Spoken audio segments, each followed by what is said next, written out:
नमस्कार मैत्रिणींनो.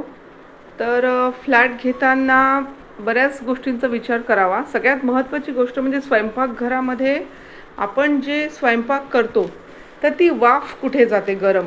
ठीक आहे, तर त्याचा विचार सगळ्यात आधी करायचा. कारण मी तुम्हाला एक उदाहरण देऊन सांगणार आहे. आता मी विचारपूर्वकच हा फ्लॅट घेतलेला आहे आणि माझ्या बजेटमध्ये तो होता. पण महत्त्वाचं म्हणजे की माझी कुकिंगची वाफ कुठे चालली आहे. आता बघा, इथे माझा गॅस आहे आणि गॅसपासून थोड्या अंतरावरती मध्ये वॉशिंग मशीन वगैरे ठेवले. तिथून पुढे ड्राय एरियाची खिडकी आहे. ठीक आहे. आता माझा असा अंदाज होता की एवढी खिडकी पूर्ण ओपन खिडकी असते. मी स्वयंपाक करताना ही खिडकी 24 तास ओपन असते. आता रात्र झाली म्हणून मी ती खाली केली आहे आणि एक्झॉस्ट फॅन पण आहे. ठीक आहे. तर एवढं असून सुद्धा मी तुम्हाला सांगते, घरामध्ये आपण जी स्वयंपाकाची वाफ असते ती इतकं घर तुमचं गरम होतं, तुम्हाला जाणवत नाही. तर मी हे खूप वर्षापासून अनुभव घेते, मागच्या 10 वर्षापासून. पण मी म्हटलं चला आता व्हिडिओमध्ये आपण रेकॉर्डही करावा की एक्झॅक्टली काय होतं. आपल्याला बऱ्याच गोष्टी दिसत नसतात. आता माझ्या किचनमध्ये कुठेच मला फळं ठेवता येत नाही किंवा भाज्या ठेवायला मला खूप प्रॉब्लेम होतो. म्हणजे मी जास्त दिवस नाही ठेवू शकत बाहेर, कारण त्या पूर्ण जळून जातात. कारण ही जी वाफ आहे कुकिंगची ही इथे फिरत राहते. म्हणजे माझा एक्झॉस्ट फॅन सुरू असतो. चिमणी लावायला इथे म्हणजे अजून लावलेली नाही आहे. पण चिमणी जरी असेल तरी बऱ्याच लोकांचा हाच एक्सपिरियन्स आहे की गरम होतं घर जेव्हा तुम्ही कुकिंग करता. ठीक आहे.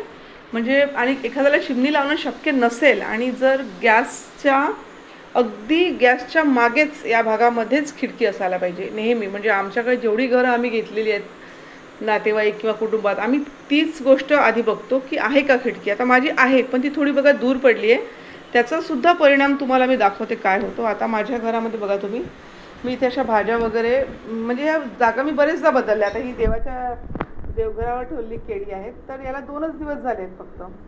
आता एक केळी बघा तुम्ही, सडलेली आहे. ना ही जी कुकिंगची माझी जी वाफ आहे त्याने ही केळी सडतात.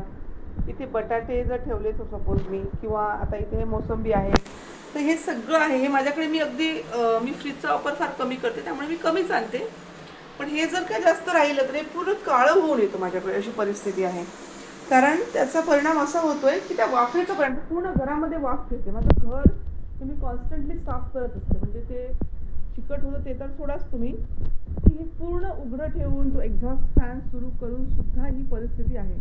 त्यामुळे तुम्हाला जर कधी पण स्वयंपाकघर असेल, समजा तुम्हाला घर घेताना स्वयंपाकघराच्या अगदी गॅसच्या तोंडाचीच खिडकी घ्या. तुम्ही काहीही वापरा, तुम्हाला खूप प्रॉब्लेम होऊ शकतो. म्हणजे मी माझा अनुभव फक्त शेअर करत असते. आणि अजूनही फ्लॅट घेताना बऱ्याच गोष्टी, मी सगळ्या गोष्टी बघून घेतलेल्या आहेत. माझ्या फ्लॅटमध्ये असंच प्रॉब्लेम नाही आहे, पण हा मेजर प्रॉब्लेम आहे. म्हणजे उन्हाळ्यात तर इतकं जास्त गरम होतं की पूर्ण भाज्या, म्हणजे मी आंबे पिकायला पण नाही ठेवू शकत माझ्या घरामध्ये. आता आंबे ठेवणार कुठे. 1 BHK फ्लॅटमध्ये तुम्ही आंबे आणले तर ते किचनमध्ये मी कुठेही ठेवले, दूर जरी ठेवले, फ्रीजच्या थोड्याशा साईडला जरी मी ते ठेवले तरी पण ते सडून येतात डायरेक्टली आंबे. कारण ती कुकिंगची वाफ कंटिन्युअसली स्वयंपाकघरात माझ्या फिरत राहते. तर अशी आहे परिस्थिती. त्यामुळे फ्लॅट घेताना ही एक टिप तुम्ही लक्षात घ्या. तुम्ही एक्झॉस्ट फॅन लावा, चिमणी लावा, पण तुमची वाफ डायरेक्ट बाहेर गेली पाहिजे स्वयंपाकाची. कारण आपण भारतीय स्वयंपाकामध्ये आपण 4 वेळा घरी स्वयंपाक करतो. तर आपल्याला किचन हे मोकळं असावं. बाकीच्या बेडरूम छोटी चालेल, किचन आपलं मोकळं असायला पाहिजे. तर मी अजून एक डिटेल व्हिडिओ पण करणार आहे की मी फ्लॅट घेताना कोणत्या कोणत्या गोष्टी बघितल्या. तर हा फक्त मी तुम्हाला स्वयंपाकघराचा माझा एक पॉईंट ऑफ व्ह्यू सांगितला आणि मी तुम्हाला ॲक्च्युली दाखवलं की काय परिस्थिती आहे. म्हणजे तर व्हिडिओ आवडल्यास तुम्ही नक्की शेअर करा. थँक्यू.